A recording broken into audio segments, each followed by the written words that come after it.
Right, this is a bit of a difficult topic because it's one that brings out a lot of emotions. And a lot of people are going to have a lot of different feelings and a lot of different opinions about it. So I'm going to do my best to keep this grounded and practical, and stick to things that I know that I can live. And then it's up to you to assess whether that's relevant to you or not. So the topic is, do you go back to a person and go back to the relationship that you had after they've done something to hurt you and you've forgiven them? So I did do a video recently on forgiveness, and if you've watched that, cool. If you haven't, please go and watch it, just to give you a little bit more context on what forgiveness is not and what it is. So forgiveness is about understanding behavior so that you can make peace with it, learn from it, and move forward. I'm going to use the context of a relationship, a partner relationship, but this is also pretty common in familial relationships. It tends to be in those relationships where we feel totally obligated to that person, where our lives are interconnected and intertwined. So it makes things quite complicated, especially when you're at the point of deciding, do I let go of this person out of my life completely, or do I try and forge a path forward after having forgiven them? So I think here that there are very, very important factors to consider that are going to determine how you move forward. The most important factor is the person who, I'm just going to say for the sake of the video, the person who hurt you. So let's say that the behavior was abusive, cruel, this is like serious stuff. So someone who's really, really done something, like a partner who's cheated, or a partner who has been emotionally abusing their partner, a partner who's been manipulating their partner chronically, a family member who's manipulative, who is verbally abusive, physically abusive. So first point is, has the person's behavior changed?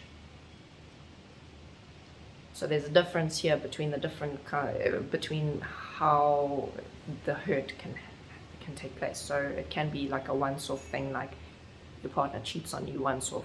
Maybe they were going through a really, really rough period, and they made a huge mistake. It only ever happened once. They are never going to do it again. Their behavior has changed. They've taken responsibility for what they've done. Well, then it's up to you. If you want to make the relationship work, and you want to rebuild the trust, and your partner is committed, and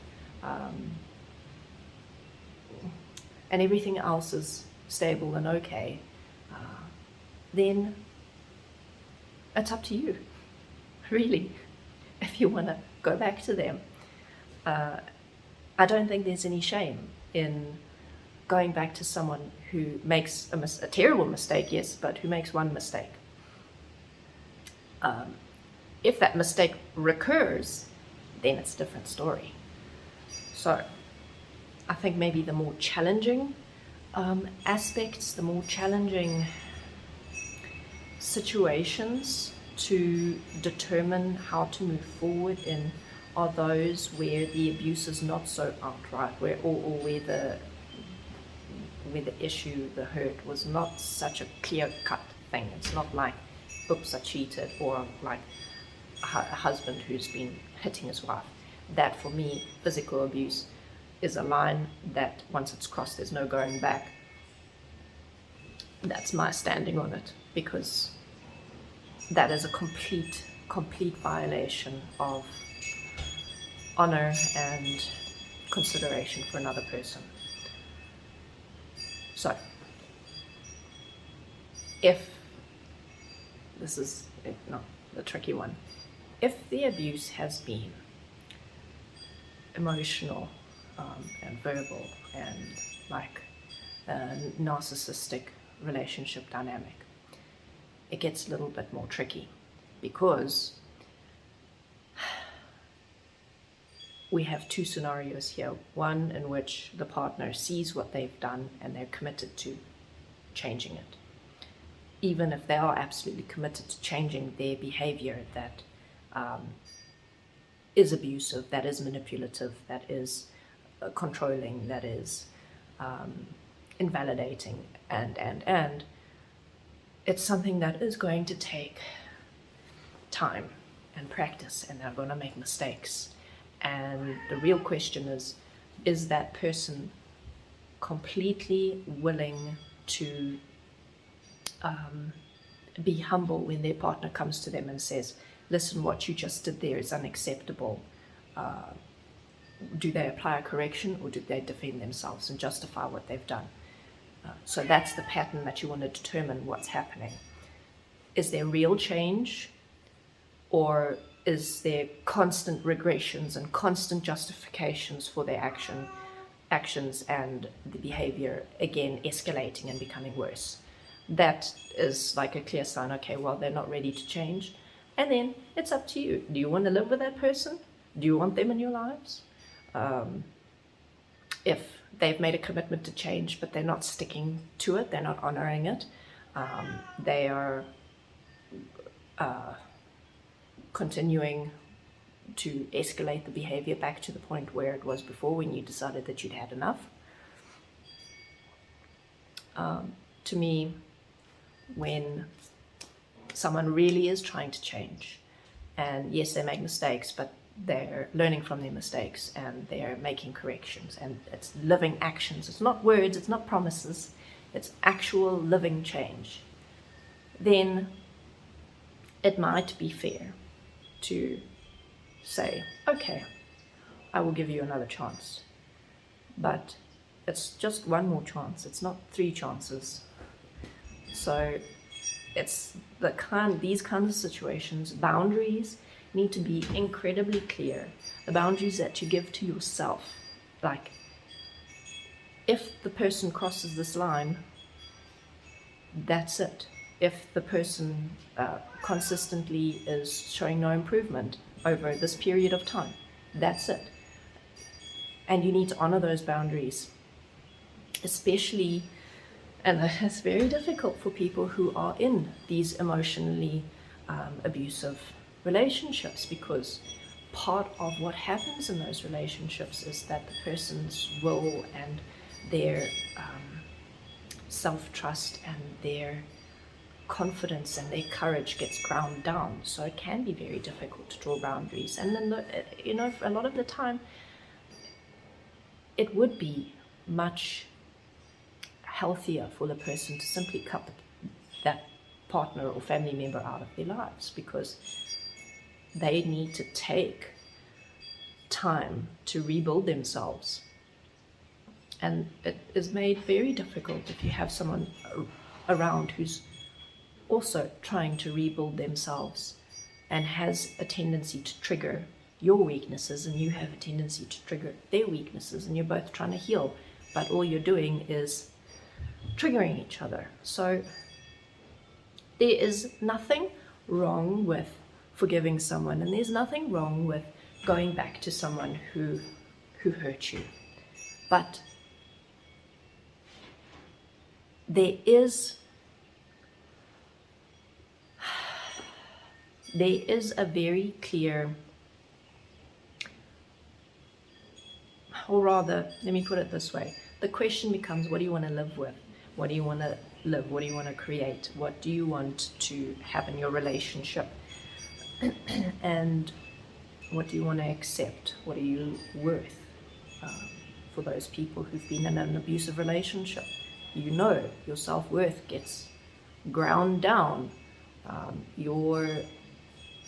It's still always only us who accepts and allows these things, but a person who is abusive will take what they see as your insecurity and they will focus in on it, and they shine a light on it so that you give more attention to it and you become more consumed by it.